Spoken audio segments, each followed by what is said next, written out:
नमस्कार, मैं अशोक कुमार पांडे और स्वागत है आपका टीसीएस लाइव के शाम 7 बजे के प्रोग्राम में। ये जो नई सरकार 2014 के बाद नए तरह का भारत, नई तरह की सरकार, नए तरह के नियम सारे बन रहे हैं, उसमें सबसे ज्यादा नया कुछ देश के अंदर आया है तो वो आया है बुलडोजर। बुलडोजर कहीं भी चल सकता है। अभी हाल में कुछ दिन पहले फरीदाबाद के पास अनंगपुर गांव में जो कुछ हुआ है वो सब देखकर रूह कांप जाती है। 1100 साल पुराना गांव है। वहां पे लोगों के घर हैं, 3-3 मंजिला घर थे। वहां पे घरों के सामने गाड़ियां हैं, संपन्न लोग हैं, ज्यादातर गुर्जर लोग हैं। उनके घरों पर बुलडोजर चलाया गया और कहा जा रहा है 200 से ज्यादा इमारतें गिरा दी गईं। यह कहा जा रहा है कि मामला कोर्ट में था। कोर्ट ने कहा था कि यह जंगल की जमीन पर है। उसके बाद यह कार्रवाई हुई तो सवाल यह उठता है कि कोर्ट में यह मामला लेकर गया कौन? जनता तो गई नहीं कोर्ट में, वहां के लोग तो गए नहीं कोर्ट में। 1100 साल पहले बना हुआ गांव कैसे जंगल की जमीन में आ गया? उसके लिए कोर्ट में जाने की क्या जरूरत पड़ गई? उस जमीन को खाली कराने की ऐसी क्या जरूरत पड़ गई? ये एक बड़ा सवाल है जो सबके सामने है। वहां पर पंचायत हो रही है, बड़े बड़े नेता पहुंचे हुए हैं, पंचायत जमी हुई है, विरोध हो रहा है। लेकिन सवाल यह उठता है कि आखिर घरों को गिराने में भारतीय जनता पार्टी सरकार का ऐसा क्या इंटरेस्ट है? हरियाणा में बीजेपी की सरकार है, केंद्र में बीजेपी की सरकार है और उसके बावजूद लोगों के घर गिर रहे हैं। दिल्ली के अंदर आप देखिए, चुनाव के पहले इन्हीं झोपड़पट्टियों में, इन्हीं झुग्गियों में जाकर पैसे बांटे गए, साड़ियां बांटी गई, हाथ जोड़े गए, वोट मांगे गए। और एक बार जब चुनाव निपट गया, अपनी सत्ता बन गई तो खेल क्या किया गया? लगातार बुलडोजर चल रहा है। बारिश का महीना है, जो वीडियोस आ रहे हैं लोग रोते हुए, बिलखते हुए, वो देखकर कलेजा टूट जाता है। आप सोच के जरा देखिए, बस सिर्फ इस पर 1 मिनट सोचिए कि कितनी मेहनत से वो घर लोगों ने बनाया होगा। उस घर में बच्चे भी होंगे, औरतें भी होंगी, बच्चों के पढ़ने की जगह होगी, खाना बनाने की जगह होगी, बैठने की जगह होगी। वो सब कुछ एक झटके में छीन लिया जाता है और अल्टरनेटिव कुछ नहीं दिया जाता है। मैं हर चीज में जाति धर्म की बात करना नहीं चाहता हूं, खुद अजीब लगता है, लेकिन हकीकत यही है कि शुरुआती दौर में जब बुलडोजर चले तो लोगों को यही लगा कि सिर्फ मुसलमानों और दलितों के घर बुलडोजर के निशाना बनेंगे। बहुत सारे घर ऐसे गिराए भी गए और लोग उसमें खुशी मना रहे थे। बहुत सारे लोग, मैं ये नहीं कह रहा हूं कि जिनके घर गिराए गए वो खुशी मना रहे थे, लेकिन बहुत सारे लोग खुशी मना रहे थे। इन लोगों को नहीं पता है कि एक बार जब सरकार को यह समझ में आ जाता है कि बुलडोजर चलेगा, बस्तियां उजड़ जाएंगी और सब खामोश रहेंगे, उसके बाद तो फिर बुलडोजर का मुंह कहीं भी चल सकता है। आपके घर की तरफ बुलडोजर का मुंह हो सकता है, मेरे घर की तरफ हो सकता है, किसी के घर की तरफ। सरकार यह भी देखने नहीं जाएगी कि आप भारतीय जनता पार्टी के समर्थक हैं कि नहीं है।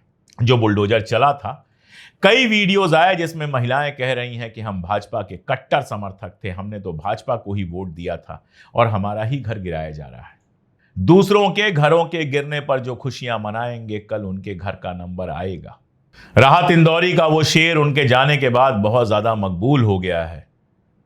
वही मोहल्ले में सिर्फ मेरा मकान थोड़े है, लगेगी आग तो आएंगे कई घर जद में। इस मोहल्ले में अकेला मेरा मकान थोड़े है। जब यह नीति बन जाती है फिर सबके ऊपर लागू होगी। बेरोजगारी होगी तो आपके घर के बच्चे भी बेरोजगार होंगे और दूसरों के घर के बच्चे भी बेरोजगार होंगे। और यही बेरोजगारी है। कांवड़ लेकर निकले हुए हैं, नशा कर रहे हैं, क्या कर रहे हैं, कभी कहीं भिड़ जा रहे हैं, कभी कहीं भिड़ जा रहे हैं। ये सब करके क्या मिलेगा? 1 महीने के बाद कोई पूछने वाला भी नहीं होगा। आज आप सड़क के राजा हैं, सड़क पर जो चाहे वो कर रहे हैं। कल 1 महीना बीत जाएगा, आप घर पहुंच जाएंगे। उसके बाद अगर आपके घर के सामने भी बुलडोजर आएगा तो ना आपका भगवा वस्त्र किसी काम आएगा, ना भारतीय जनता पार्टी का समर्थन किसी काम आएगा। बहुत सीधा सा मामला है कि बुलडोजर न्याय जो है वो अपने आप में बेहद खतरनाक है, लेकिन इस तरह से लोगों के 1000 साल पुराने घर गिरा देना भी उतना ही खतरनाक है। वादा किया गया था हर घर पे छत दी जाएगी। छत कितने घरों को दी गई पता नहीं, लेकिन कितने घरों से छत छीनी जा रही है वो आप भी देख रहे हैं, हम भी देख रहे हैं। वजह इसकी क्या हो सकती है? क्या इन जमीनों की जरूरत अदानी, अंबानी और ऐसे बिजनेसमैन को है? क्या इन जमीनों पर कोई बड़ा बिजनेस सेक्टर क्रिएट करने का प्लान है? क्या इन जमीनों को, जो लूट मची हुई है देश भर में जमीनों की, उसी में शामिल कर दिया जाएगा? मुंबई का आप जानते हैं, धारावी की जमीन दे दी गई अडानी को डेवलप करने के लिए, गोरेगांव में जमीन दे दी गई। कितनी जमीन चाहिए, कितना प्रॉफिट चाहिए, कितना पैसा चाहिए, कितनी भूख है, और इन सब के लिए कितने लोगों का घर उजाड़ा जाएगा, ये सवाल आपके सामने छोड़कर मैं जा रहा हूं। लेकिन और भी सवाल हैं, और भी बहुत सारी खबरें हैं जिनको लेकर आ रही हैं शालिनी। देखते रहिए पूरा वीडियो। अब आगे की खबरों की शुरुआत कुछ बड़ी हेडलाइंस के साथ। हरियाणा के नूंह जिले में ब्रजमंडल जलाभिषेक यात्रा से पहले माहौल बिगाड़ने की साजिश की गई। शरारती तत्वों ने रविवार रात करीब 1:30 बजे एक मजार में तोड़फोड़ की। चंडीगढ़ में स्पाइस जेट पर 10,000 रुपए का जुर्माना, यात्री का सामान अहमदाबाद की बजाय भेजा बैंगलोर। कोर्ट ने माना सेवा में हुई लापरवाही। 6 दिनों से लापता दिल्ली यूनिवर्सिटी की छात्रा स्नेहा देवनाथ का शव यमुना नदी से मिला। दिल्ली के सिग्नेचर ब्रिज के पास स्नेहा के कैब ड्राइवर ने उसे आखिरी बार छोड़ा था। राजस्थान में बीजेपी विधायक कैलाश मीणा ने थाने में डिप्टी एएसपी के पैर छूकर इंसाफ की गुहार लगाई। विधायक ने आरोप लगाया कि थानेदार दलालों से घिरे हैं और कार्रवाई नहीं कर रहे। बिहार के चंपारण में महात्मा गांधी के परपोते तुषार गांधी के साथ हुई बदसलूकी पर कांग्रेस नेता पवन खेड़ा बोले, अब आरएसएस के इशारे पर एनडीए सरकार महात्मा गांधी के प्रपोत्र तुषार गांधी के अपमान पर उतर आई है। चुनाव आयोग देश भर में वोटर लिस्ट का विशेष पुनरीक्षण शुरू करने की तैयारी में। सुप्रीम कोर्ट की 28 जुलाई की सुनवाई के बाद अंतिम फैसला लिया जाएगा। बिहार में चुनाव आयोग बोला, बड़ी संख्या में मिले विदेशी वोटर्स ज्यादातर नेपाल और म्यांमार से लोग हैं। सीएम उमर अब्दुल्ला ने नक्शबंद साहब की दरगाह का गेट बांधकर पड़ी फातिहा, पुलिस पर हाथापाई के लगाए आरोप। अब वक्त कुछ बड़ी खबरों को परखने का। राजस्थान में लोगों के सवाल से क्यों डरे बीजेपी मंत्री? राजस्थान में एक हैरान कर देने वाला मामला सामने आया है, जहां राजस्थान में मंत्री जी को सवाल पूछना इतना नागवार गुजरा कि उन्होंने पूरे गांव की बिजली पानी ही कटवा दी। राजस्थान में मंत्री जोराराम कुमावत पर आरोप है कि उन्होंने अपने ही निर्वाचन क्षेत्र के गुरदाई गांव में लोगों द्वारा तीखे सवाल पूछने पर पूरे गांव की बिजली और पानी कटवा दी। ग्रामीणों का कहना है कि 12 जुलाई को मंत्री जी ने अपने गांव में विकास कार्यों का उद्घाटन किया था, लेकिन गांव वालों ने उन्हें खराब सड़कों और गंदगी को लेकर घेर लिया और सवाल पूछने लगे कि मंत्री के समर्थकों ने लोगों को रोकने की भी कोशिश की, जिसके बाद मंत्री बिना भाषण दिए ही चले गए।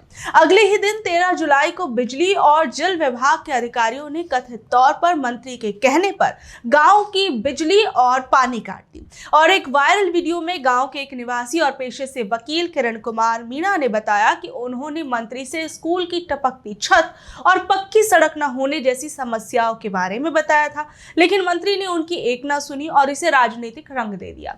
किरण का आरोप है कि मंत्री ने अधिकारियों को भेजकर उनके वैध कनेक्शनों को अवैध बताकर बिजली पानी कटवा दिया, जबकि पिछले 5 सालों से वो सब चल रहे थे और कोई पूर्व सूचना भी नहीं दी गई। वहीं ये घटना नेताओं के प्रति जनता के सवालों पर प्रतिक्रिया के तरीकों पर बहुत बड़े और गंभीर सवाल उठाती है। हरियाणा के नूंह में ब्रजमंडल यात्रा से पहले क्यों हुआ इंटरनेट और बाजार बंद? हरियाणा के नूंह में ब्रजमंडल जलाभिषेक यात्रा शुरू हो गई है। ये यात्रा नलहड़ेश्वर मंदिर से शुरू होकर झिरकेश्वर महादेव मंदिर से होते हुए श्रृंगलेश्वर महादेव मंदिर पर खत्म होगी। बड़ी संख्या में श्रद्धालु जल चढ़ाने भी पहुंच रहे हैं। वहीं यात्रा शुरू होने से पहले रविवार की देर रात करीब 1:30 बजे नूंह के तावड़ू कस्बे में एक मजार में तोड़फोड़ कर दी गई, जिसे माहौल बिगाड़ने की कोशिश के तौर पर देखा गया। हालांकि डीसी विश्राम कुमार मीणा ने बताया कि मामले की जांच चल रही है और दोषियों पर कार्रवाई की जाएगी। उन्होंने जोर देकर कहा कि माहौल पूरी तरह शांत और नियंत्रण में है।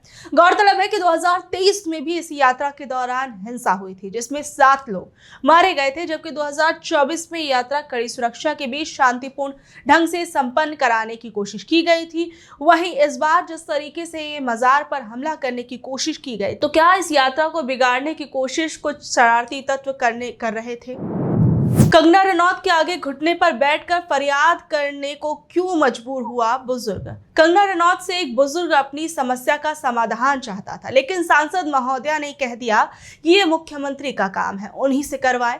कंगना रनौत का ये वीडियो वायरल होने के बाद सोशल मीडिया पर फिर एक बार वो ट्रोलर्स के निशाने पर आ गई। वहीं आपको बता दें कि इससे पहले भी बाढ़ प्रभावितों की मदद के नाम पर कंगना को ट्रोल किया जा चुका है। इतना सुनने के बाद बुजुर्ग कहता है कि बात ऐसी है कि आप इस बात को संसद में उठा सकती हैं। हम लोगों ने प्रधानमंत्री से बात की है, आप भी हमारी समस्या को प्रधानमंत्री तक पहुंचाए। बुजुर्ग फरियादी आगे कहते हैं कि आपके पास बहुत पावर है और आप बहुत कुछ कर सकती हैं, क्योंकि आपने कानून बनाना है। वीडियो में आप देख सकते हैं कि कंगना रनौत कुर्सी पर बैठी हैं और बुजुर्ग फरियादी जो है, जिसके बाद कंगना रनौत पर भी कई सवाल उठने लगे। वहीं आपको बता दें कि अभी हाल ही में कंगना रनौत ने देश के नामी मीडिया संस्थान को इंटरव्यू दिया था और इस दौरान उन्होंने राजनीति से जुड़े अपने अनुभव शेयर किए थे। कंगना ने माना कि शायद वो जनता की सेवा करने के लिए परफेक्ट नहीं है, जिस पर सवाल उठने लगा कि क्या अपना मन बहलाने के लिए राजनीति में कंगना रनौत आई हैं। और साथ ही साथ में वो ये भी कहती हुई नजर आई कि एक सांसद होने के साथ साथ उन्हें एक नौकरी की भी जरूरत है। उन्होंने सांसद बनने के बाद सिर्फ एक इमरजेंसी फिल्म ही रिलीज की है। दिल्ली में कांवड़ यात्रा के रूट पर कांच बिखरने के मामले में क्या खुलासा हुआ। दिल्ली के शाहदरा इलाके में कांवड़ यात्रा के रास्ते पर कांच के टुकड़े बिखरे मिले थे।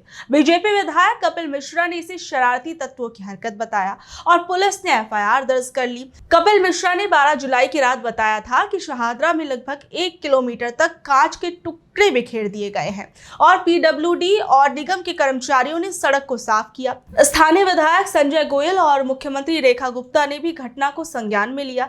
जिस वीडियो के आधार पर यह मामला शुरू हुआ वो 10 जुलाई की रात को बनाया गया था और चिंतामणि चौक से झिलमिल मेट्रो स्टेशन तक ये पूरा का पूरा वीडियो फिल्माया गया। इस वीडियो को पीयूष नाम के व्यक्ति ने अपलोड किया था, जिन्हें उनके दोस्त मोन्टू ने कांच बिखरे होने की जानकारी दी थी। 13 जुलाई को डीसीपी शाहदरा ने बताया कि ये कांच के टुकड़े एक ई रिक्शा से गिर गए थे। एक ई रिक्शा गाजियाबाद के शालीमार गार्डन से दिल्ली के सेलमपुर जा रहा था, जिसमें 19 गैस ग्लास लदे थे। रास्ते में ई रिक्शा की किसी गाड़ी से टक्कर हो गई, जिससे सभी कांच के ग्लास टूटकर सड़क पर गिर गए। वहीं पुलिस ने ई रिक्शा चालक कुसुम पाल को पूछताछ के लिए हिरासत में ले लिया। वो दिल्ली के नंदनगरी इलाके का रहने वाला है और फिलहाल गाजियाबाद के डीएलएफ में किराए पर रहता है। नितिन गडकरी क्यों बोले ऐसे लोगों की जरूरत जो सरकार पर करे केस। केंद्रीय सड़क परिवहन मंत्री नितिन गडकरी ने रविवार को नागपुर में एक कार्यक्रम के दौरान कहा कि समाज में ऐसे लोग होने चाहिए जो सरकार के खिलाफ कोर्ट में केस कर सके। उन्होंने प्रकाश देशपांडे स्मृति कुशल संगठक पुरस्कार समारोह में ये बात कही। गडकरी ने अपने भाषण में समझाया कि व्यवस्था में अनुशासन बनाए रखने के लिए सरकार के खिलाफ अदालत का दरवाजा खटखटाना जरूरी है। उन्होंने ये भी जोड़ा कि कई बार कोर्ट के आदेश ऐसे भी काम करवा देते हैं जो सरकार खुद नहीं कर पाती।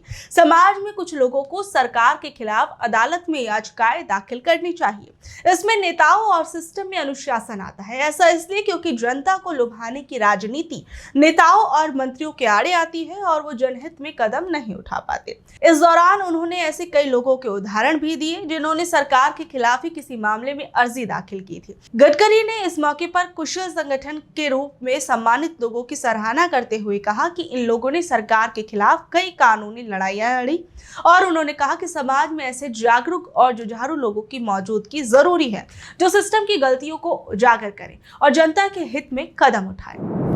तो ये थी आज की खबरें। कल शाम 7 बजे फिर हाजिर होंगे अगली खबरों के साथ। अगर आपको ये खबर अच्छी लगी, जानकारी भरी लगी तो इसे अपने दोस्तों रिश्तेदारों से शेयर कर ले। कल तक के लिए नमस्कार, शब्बा खैर, गुड नाइट।